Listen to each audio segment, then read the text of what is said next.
छोटी बहन, उसके मोबाइल का रिचार्ज खत्म हो गया, वो 10 बार कह चुका है ये रिचार्ज नहीं करता है, और वो लड़की जिससे ताल्लुक कायम है उसने एक बार का इसने फट से रिचार्ज कर दिया। क्यों? क्योंकि यहाँ गलत ताल्लुक है, यहाँ नाजायज ताल्लुक है। हराम जगह पर एक पैसा भी खर्च करना ये तब्जीर है, और अल्लाह ने कहा कि तब्जीर करने वाले शैतान। ये माल हमारा नहीं है मेरे भाई, ये माल अल्लाह का, हमें इस्तेमाल करने के लिए मिला है। ये माल हमारी प्रॉपर्टी नहीं है, ये अल्लाह की प्रॉपर्टी है। ये माल अल्लाह ने हमें इस्तेमाल करने के लिए दिया है। इसीलिए क़यामत के दिन 5 सवालों का जवाब दिए बगैर हम कामयाब नहीं हो सकते।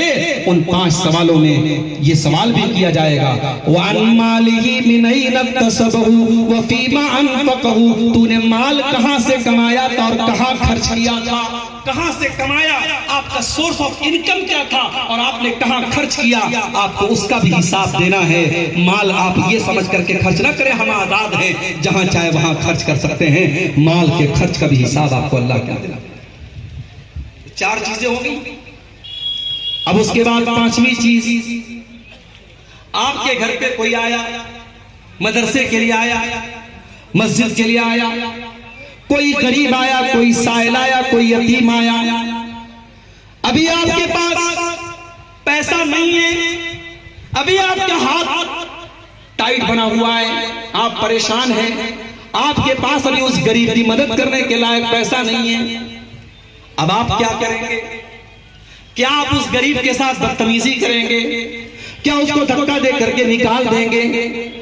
जैसे मुंबई वगैरह में और बड़े बड़े शहरों में होता है, हमारे जो मदरसे के चंदा लेने वाले बेचारे मौलवी हजरात जाते हैं, कभी वो मंजर आप जाकर के देखिए तो आंखों में आंसू आ जाए।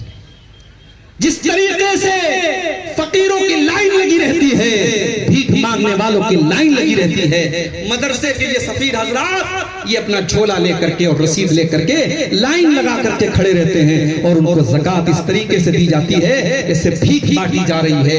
याद रखो मेरे भाई, आप ज़कात दे रहे हैं, कोई एहसान नहीं कर रहे हैं। आपको अगर अल्लाह ने 1 लाख का मालिक बनाया है, 1 लाख में 2500 रुपया आपको ज़कात देना है। अगर अल्लाह ने आपको 1 करोड़ का मालिक बनाया है, 1 करोड़ में 2.5 लाख रुपया आपको ज़कात देना है, और वो ज़कात अल्लाह का हक है, आपके माल में अल्लाह का हक है। अगर कोई ज़कात लेने के लिए आपके घर पे जा रहा है, उसका एहसान मानिए, उसके साथ बदतमीजी मत कीजिए। अल्लाह ने फरमाया, व इम्मा तुरिज़न्ना अनहुम इब्तिगा रहमतिन मिर रब्बिका तरजुहा फकुल लहुम क़ौलन मैसूरा।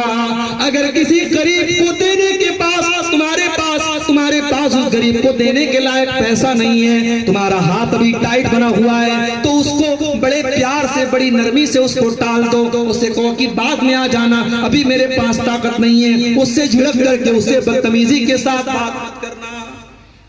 अल्लाह, किसी गरीब के साथ आपको बदतमीजी से बात नहीं करना है। आप पैसे वाले, आप हैसियत वाले हैं, तो क्या गरीब की अपनी इज्जत और उसकी अपनी हैसियत नहीं होती?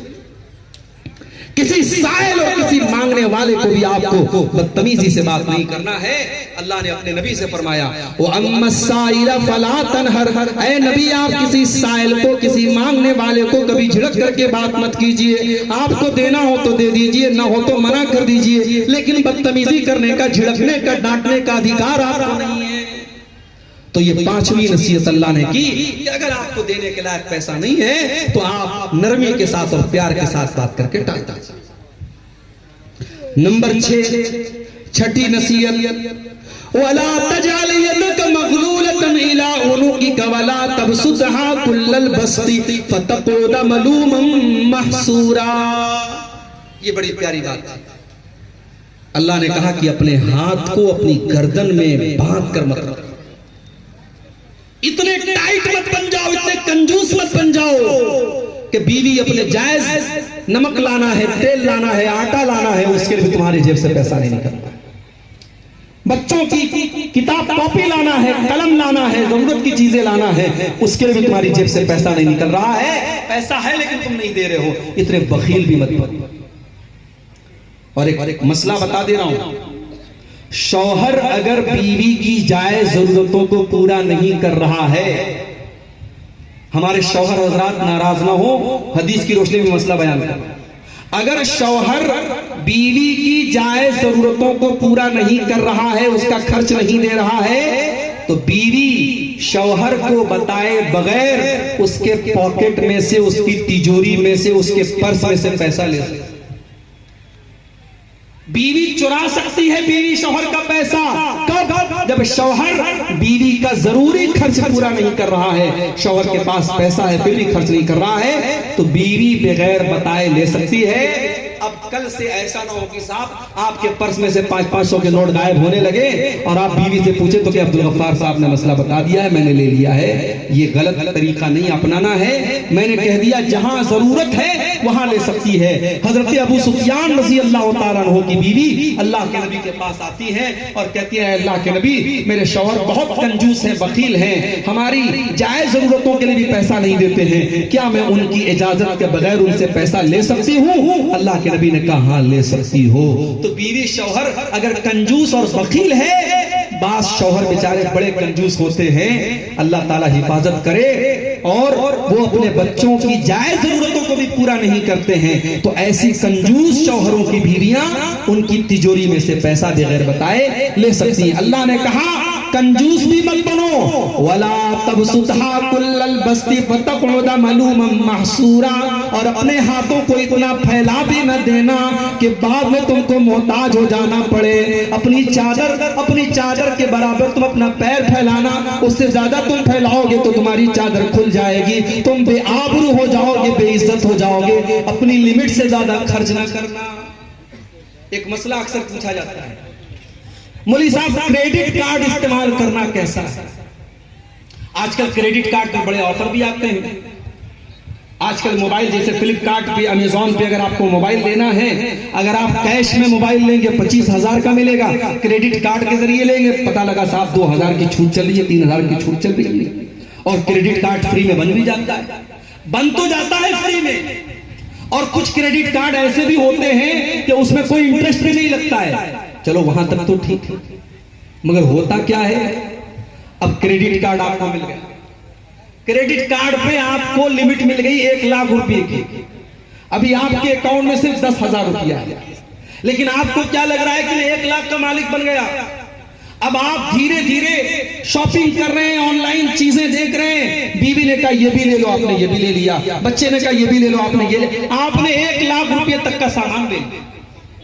अब क्रेडिट कार्ड का बिल आया, उसमें लिखा है साहब अक्टूबर में आपने 1 लाख का सामान खरीदा है, नवंबर की 30 तारीख तक अगर आपने पे नहीं किया तो आपको डेली 200 रुपया पेनाल्टी लगेगी। मैं 200 मिसाल के तौर पे कह रहा हूं, ज्यादा भी लग सकता है।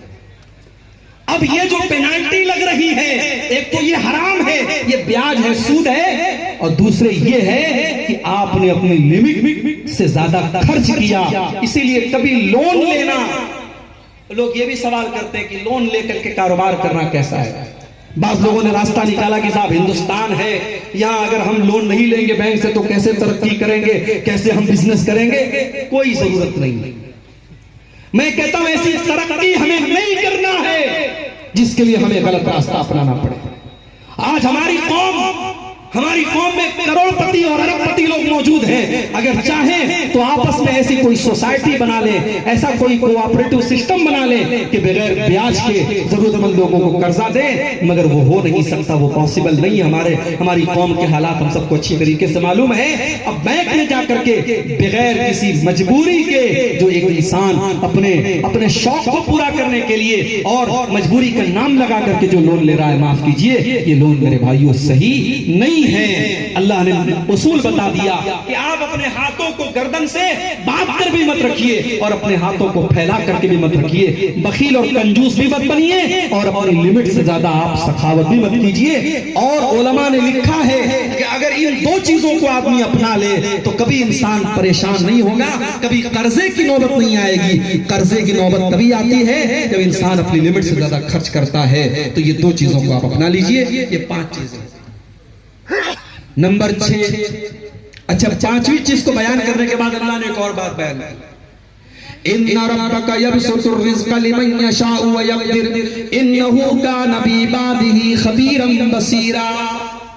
ऐ दौलत वालों, कहीं तुम्हारे दिल में ये एहसास ना पैदा हो जाए कि मेरे पास दौलत है इसलिए मैं बहुत अच्छा हूं, और किसी गरीब को ये ना लगे कि मेरे पास दौलत नहीं है इसलिए अल्लाह मुझसे नाराज हो गया है। नहीं नहीं, कभी कभी अल्लाह काफिरों को भी दौलत देता है, अल्लाह मुशरिकों को भी दौलत देता है।